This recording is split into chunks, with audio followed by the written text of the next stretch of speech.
do Plano de Ação, tem lá um capítulo só sobre isso, que é o estágio das últimas conversas. Tá? Então, o que você tem hoje lá? São questões assim como, será que a gente pode chamar isso de uma grande metrópole? Será que pelo Estatuto das Cidades, a gente pode chamar tudo isso de metrópole? A gente poderia chamar no futuro de metrópole Paraná Norte? Ou será que isso vai ser um eixo de desenvolvimento? Qual lei que teria que ser criada ou adaptada? O que tem nas leis estaduais que poderia ser aproveitada? Uma pesquisa sobre os recortes territoriais mais adequados. Como é que eu vou chamar isso aí? Onde que está encaixado? Está encaixado numa micro-região, em uma mesorregião? Como é que a bacia hidrográfica corta essas regiões todas? Quer dizer, esses recortes territoriais, eles têm que ser pensados e compatibilizados com um arcabouço legal que seja correto, e que atenda a esses objetivos.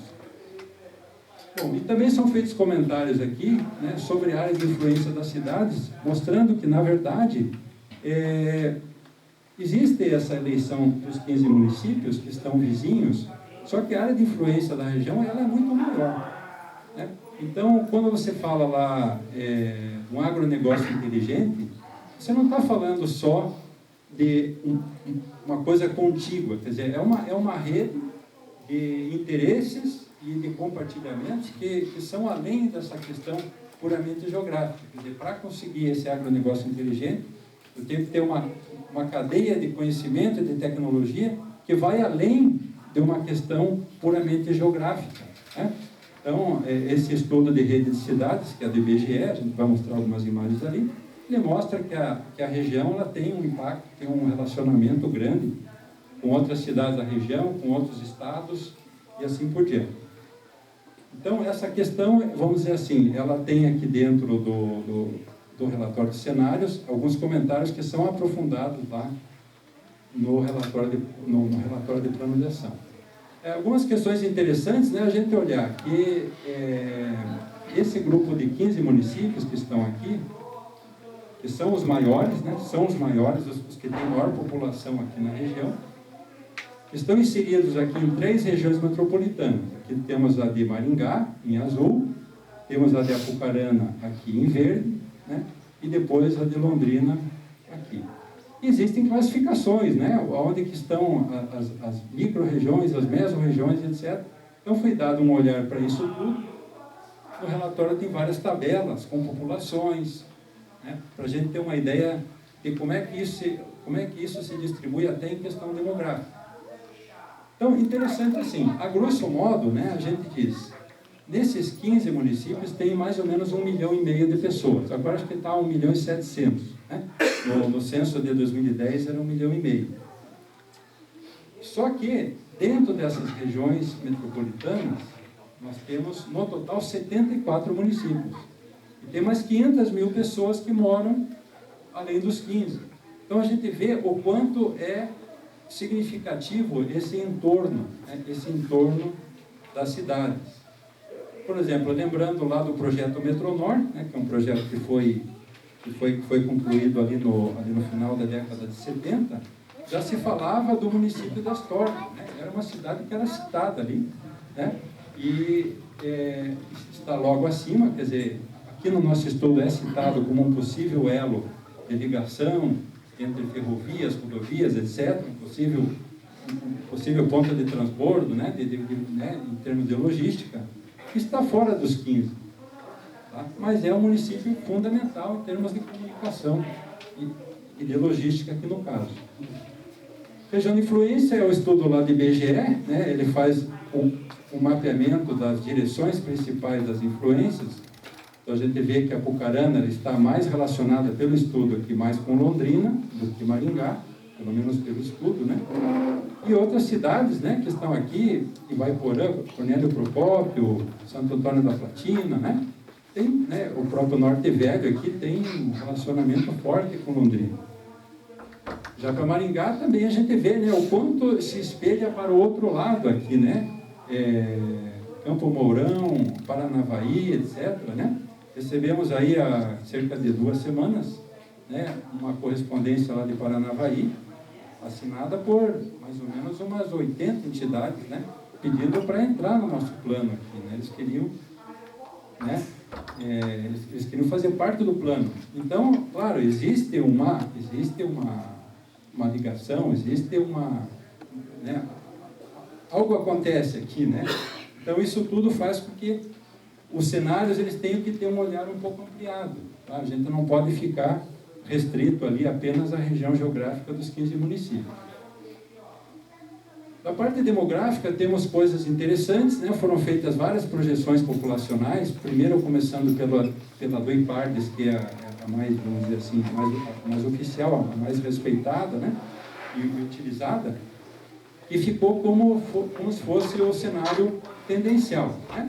E foram feitas algumas extrapolações, por exemplo, olhando que, se você pegar, por exemplo, de 80 até 2010, que é o último censo, você tem um ritmo de crescimento.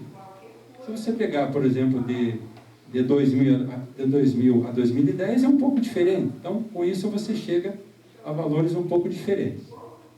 Então, aqui nós temos Apucarana, Maringá e Londrina, as regiões metropolitanas completas. Você vê claramente aqui o baque que houve aqui com o declínio do café. Houve até redução de população em alguns locais. Até esse gráfico aqui, que seria o total da região, a gente vê que teve esse decréscimo. E depois a taxa de crescimento que ocorreu depois, ela é menor, quer dizer, é mais suave do que a taxa que tinha antes. Então, se hoje a gente teria aí, em 2010, pouco mais de 2 milhões de habitantes, nessas previsões a gente poderia chegar aí de 2,5 até 3 milhões de habitantes para a região toda, só para dar uma ordem de grandeza. A pirâmide etária é muito interessante olhar, porque é uma região que tem uma forte dinâmica demográfica. Isso a gente já tem mapas que mostram esses movimentos de trabalho, imigração, migração, etc. E as pirâmides etárias são muito interessantes também, são muito dinâmicas. Aqui eu não tenho a atual, já é a previsão de 2020. E aqui a de final do plano, que é 2035. Então a gente vê claramente aqui um engordamento da parte superior da pirâmide. Aqui o vermelho seria as mulheres, né? O azul os homens. Então a gente conta aqui quantos mil habitantes tem, de acordo com a idade. Então se você pegar aqui, por exemplo, está difícil de ler aqui, né? Mas se você pegar aqui de 60 a 64 anos, né, 60 a 64, que é mais ou menos aqui, né, onde você teria aqui, por exemplo, em 2020, eu teria mais ou menos 40 mil pessoas. Se eu pegar a mesma faixa lá, né, eu já vou ver que passou de 50 mil.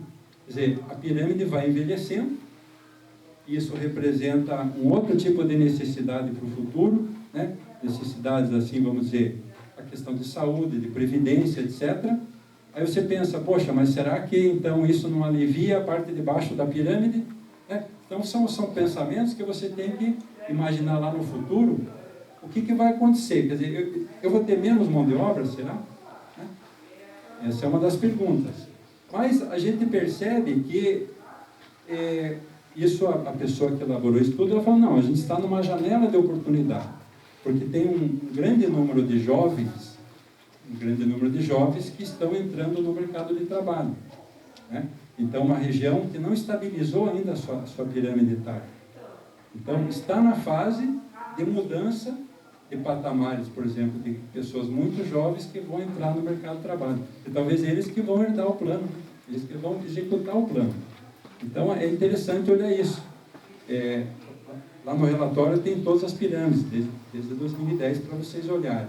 Tá? Que não olhou, vocês podem abrir lá.